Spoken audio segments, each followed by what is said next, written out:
नमस्कार दोस्तों। आज हम लोग क्लास 12 का अध्याय 3 का तीसरा भाग पढ़ेंगे, जो कि 2 भाग आपको पढ़ा के अध्याय 3 का अपलोड कर दिया गया है। आप जाके उस भाग को देख लीजिए। अगर देखे होंगे तो आगे भाग 3 कंटिन्यू करते हैं, पढ़ते हैं। ठीक है, अगर नहीं देखे होंगे तो आप जाके देख लीजिएगा। ठीक है ना। अब ध्यान रखिए, आज हम लोग जो अध्याय मतलब टॉपिक स्टार्ट करेंगे, हेडिंग होगा आपका शुक्र जनन होगा।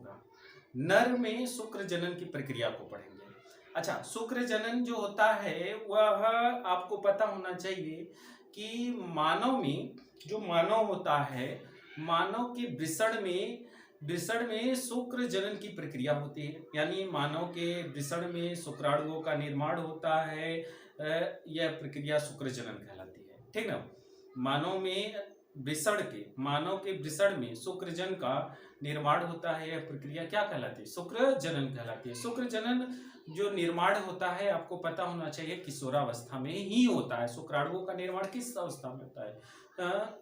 किशोरावस्था में होता है। ठीक ना। तो आइए इसको हम देखें कि किस प्रकार हमारे वृषण में शुक्र जनन की प्रक्रिया होती है। तो आपको हमने बताया था कि एक जो वृषण होता है, वृषण कोश जो होता है, यह वृषण कोश है। यह वृषण कोश है। एक वृषण कोश के अंदर क्या पाए जाते हैं? 2 वृषण पाए जाते हैं। कितने वृषण पाए जाते हैं? 2 वृषण पाए जाते हैं। और आपको आगे बताया था, यह एक विषण में 250 विषणी पिंडक पाए जाते हैं। ठीक ना। 250 क्या पाए जाते हैं? विषणी पिंडक पाए जाते हैं। अब आगे बताया कि एक विषणी पिंडक में 2 से 3 शुक्रजन नलिका पाई जाती है। शुक्रजन नलिका पाई जाती है। शुक्रजन नलिका। और इस शुक्रजन नलिका को अगर काट दे तो इसमें 2 कोशिकाओं का निर्माण होता है। एक को हम क्या कहते हैं? शुक्र जनन कहते हैं, शुक्र जनन कोशिका। और एक को सहटोली कोशिका कहते हैं। सहटोली कोशिका कहते हैं। तो ये चीज आपको बता दिया गया है।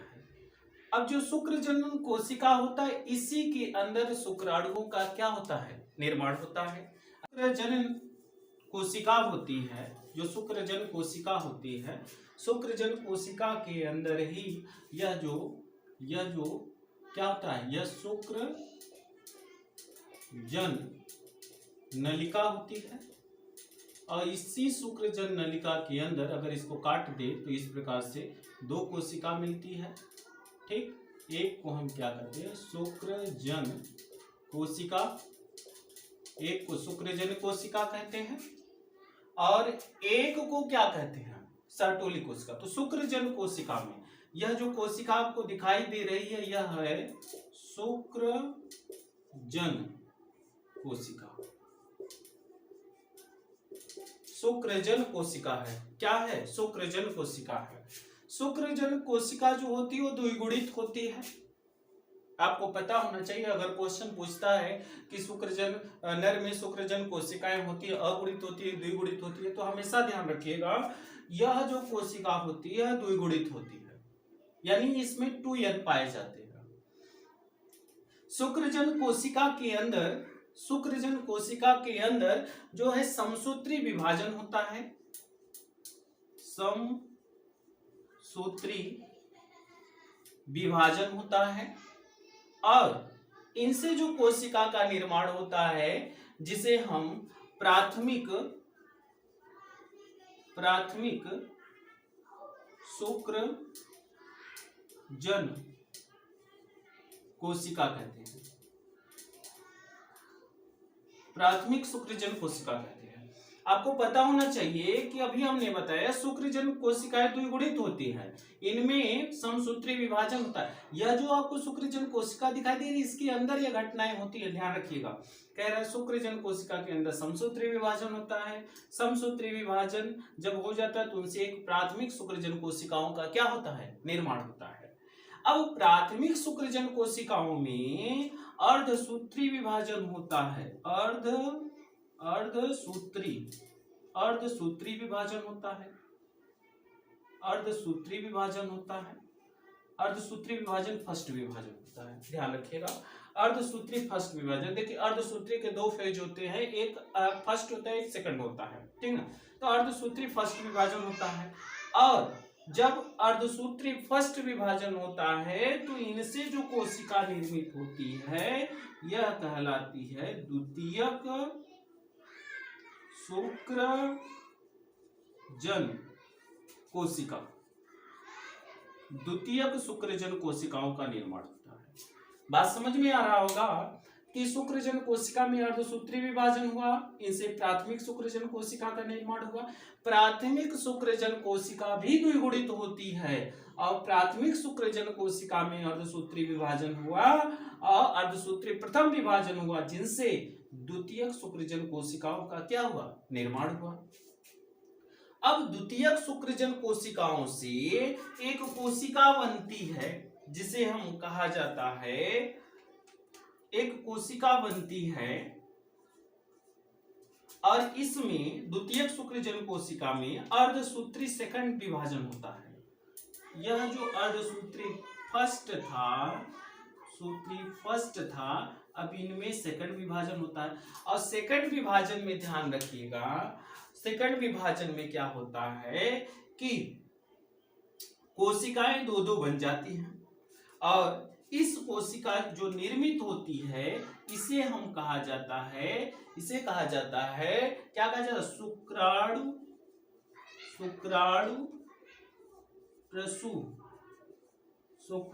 प्रसू कोशिका कहा जाता है, शुक्राणु प्रसू कोशिका। अब यह भी शुक्राणु प्रसू जो कोशिका होती है, ध्यान रखिएगा, यह क्या होती है, यह अगुणित होती है। अगर क्वेश्चन पूछेगा द्वितीयक शुक्रजन कोशिका अगुणित होती है कि द्विगुणित होती है, तो हमेशा ध्यान रखिएगा द्वितीयक शुक्रजन कोशिकाएं हमेशा अगुणित होती हैं, ठीक ना। अब अगुणित होगा तो ध्यान रखिएगा कि शुक्राणु प्रसू भी अगुणित होगा।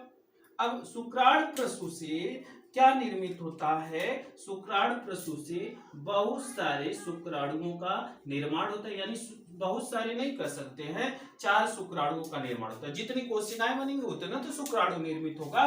तो ध्यान रखिएगा, एक बार फिर से समझ लीजिए पूरा। और यह कहलाता है शुक्राणु, यह क्या कहलाता है, शुक्राणु कहलाता है, यह शुक्राणु कहलाता है।